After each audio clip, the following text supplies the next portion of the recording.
Okay, quick thing before we start the video. I made a horrible mistake. So when I was recording my face cam footage, I had a window open and the window was reflecting off of my glasses.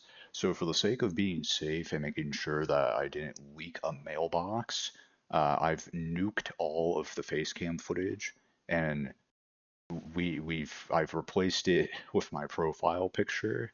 So no face cam for this video. Let's go ahead and start the actual video now. Hello gamers, today we're going to be looking at the March 2023 update of the YouTube's policy. And something I want to mention before we get started, if you have not seen my video going over the November update, I would recommend you check that out because that does directly relate to this. Basically, the November update was trash, and surprisingly, with this update, they've made it, they've gone back on it and made it better. So yeah, let's go ahead and begin the methodical process of me reading this and going over it. Okay, so as you can see, this is about a paragraph, so I'll read it and then tell you what I think of it. So March 2023, we've updated our guidelines regarding inappropriate language, profanity, for example, the F word used in the first 7 seconds or majority of the video may earn limited ad revenue rather than no ad revenue, as previously announced below. Usage of words like bitch, douchebag, asshole, and shit in the video content is avoidable for green icons. Profanity used in the first 8 to 15 seconds may now earn ad revenue. We've also clarified our guideline or our guidance on how profanity and music is treated. Strong profanity used in background music, backing tracks, intro/outro music may now earn ad revenue. Great. Perfect.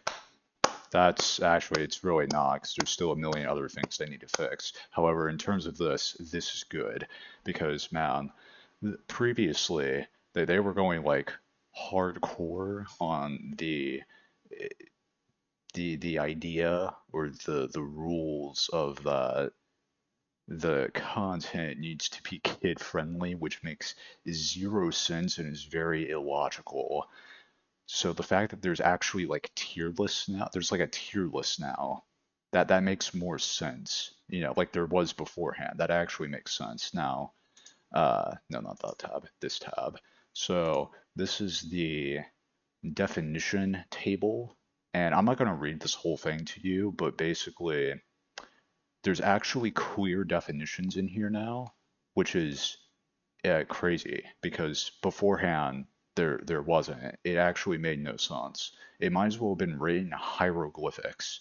Like the previous update was so vague, contradicting, and nonsensical that it might as well have been written in hieroglyphics.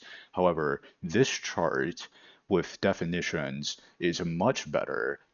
It is significantly better, and it actually makes sense. There's actually like there was clearly like a logical thought put into it. Now, uh, there's also something else I want to mention that is not necessarily related to, yeah, the policy update. Something I found, so because I found particularly this sentence right here, but I wanted to mention the update to their policy on gaming content because as I was reading the November update, I had realized that, man, they're gonna ban like every video game on the planet because dead bodies were not allowed, blood wasn't allowed, implied moment of death wasn't allowed, death in general wasn't allowed. I was like, man, how is anybody gonna post a video game, gonna post gameplay of a video game on YouTube without it getting nuked? Granted, I personally haven't been impacted by that change, but I was like, man, that sucks. And I went over this on stream. I didn't go over it on YouTube, but I'll pull up another tab here. He had posted a video. Uh, this was a little bit ago, but he posted a video where he was basically going over how he was being impacted by the YouTube policy update, and basically all of his stuff was getting demonetized due to swearing, which makes no sense at all. It wasn't like aggressive in any way either, so it was so illogical. But this was a person that was massively impacted by the change, and I figured that I would mention that. Back to the video games, but there was no clause for exempting video games out of that like extremely hardcore policy. However, I found this sentence right here.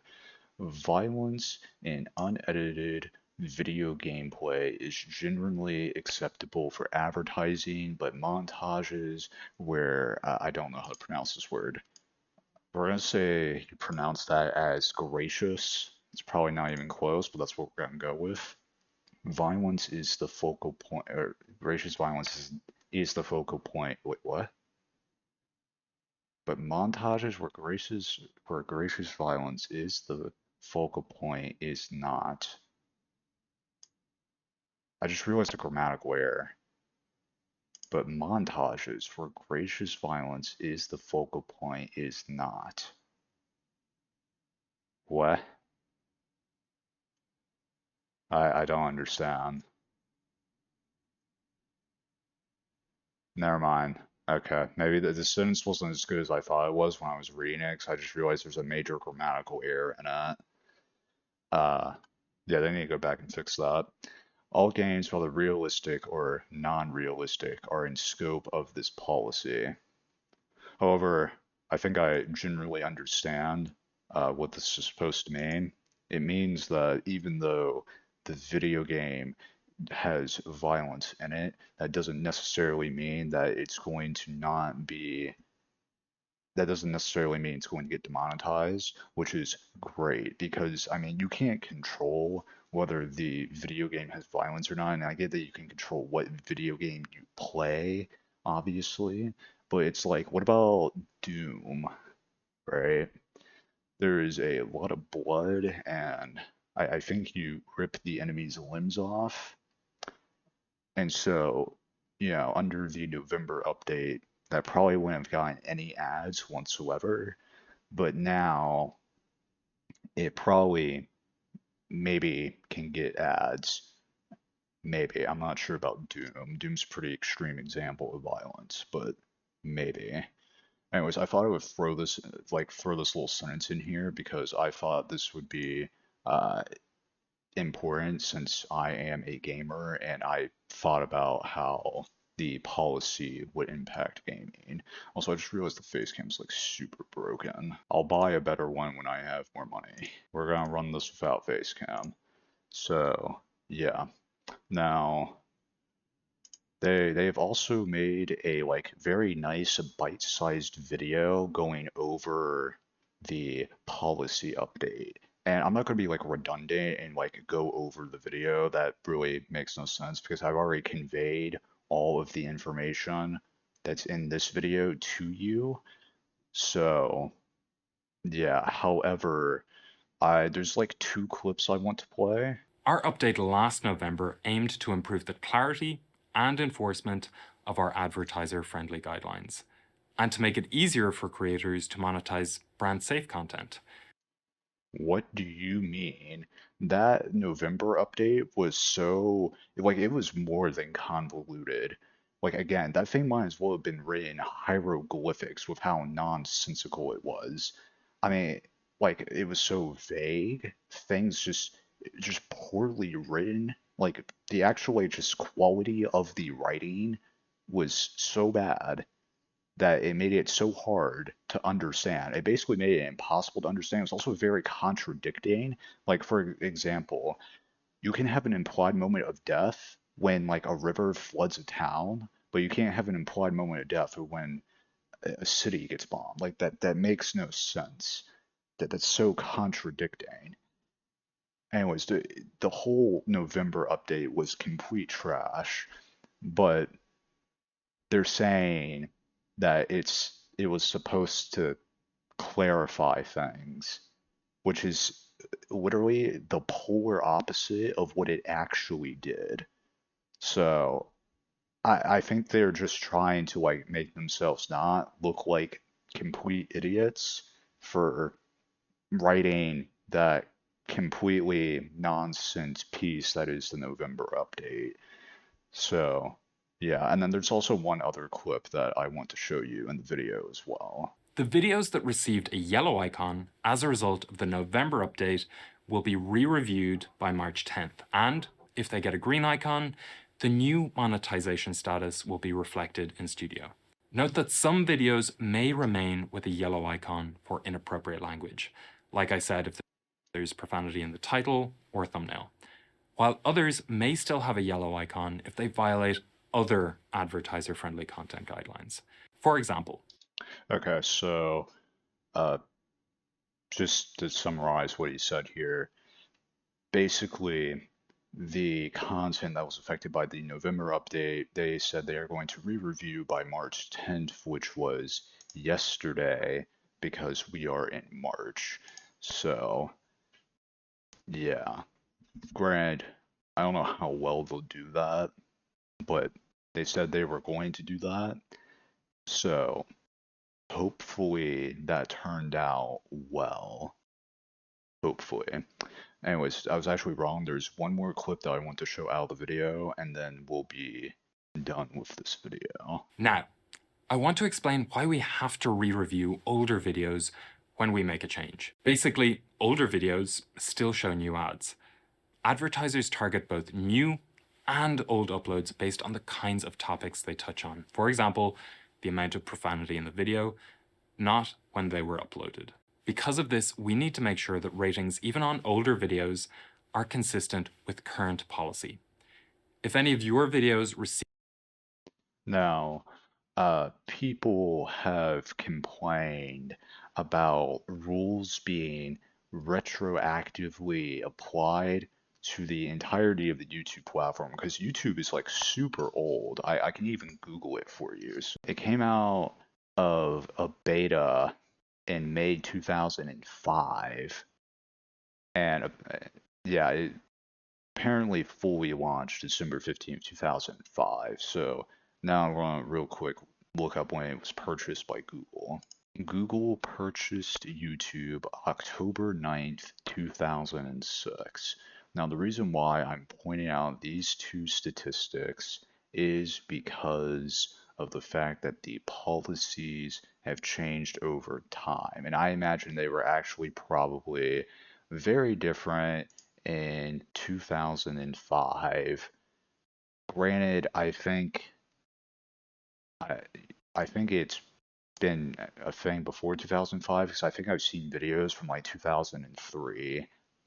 Maybe I'm just super wrong on that, but either way, the policies have changed over time, so therefore, when more strict policies get applied to videos from like 2006, 2007, it's like, my guy, that these weren't the same.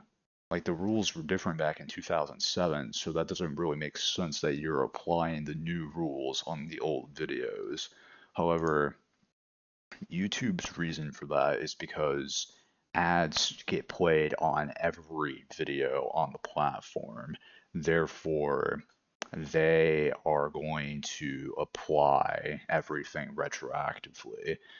Now, whether I agree with that or not, the answer is probably not, but like it is what it is, you know what I mean? So, yeah. Like I think the argument that even though like ads are being played on that video, I mean, obviously you could just demonetize the video yourself if you wanted to, but the idea that everything gets applied retroactively, that doesn't exactly make sense, but it is what it is.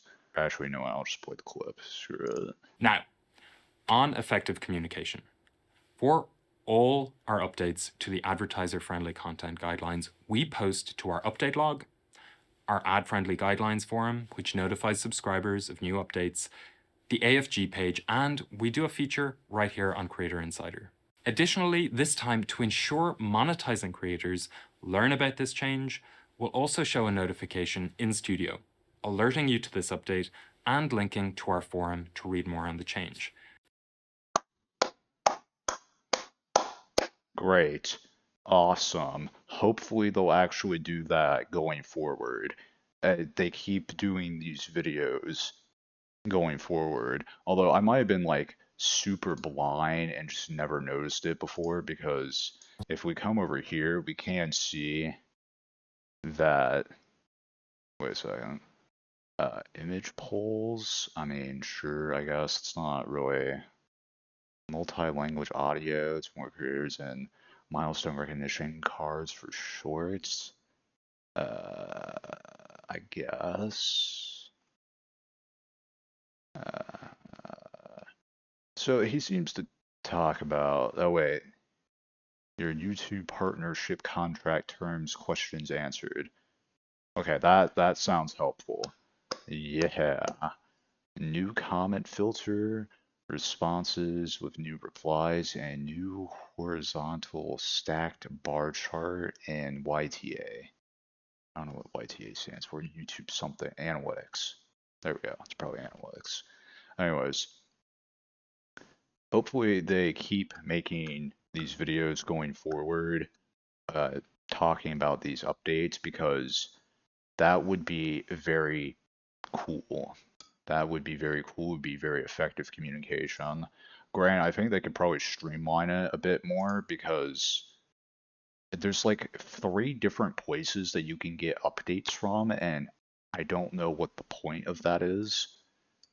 Like, why? Like, why do you need 3 different locations for updates? That doesn't really make any sense to me. Anyways, hopefully they keep doing these videos going forward, because that would be very cool. And it would be very clear and concise and a very easy way to obtain the information. So, yeah, overall, I think this policy update is awesome. I'm still waiting for the dislikes to come back.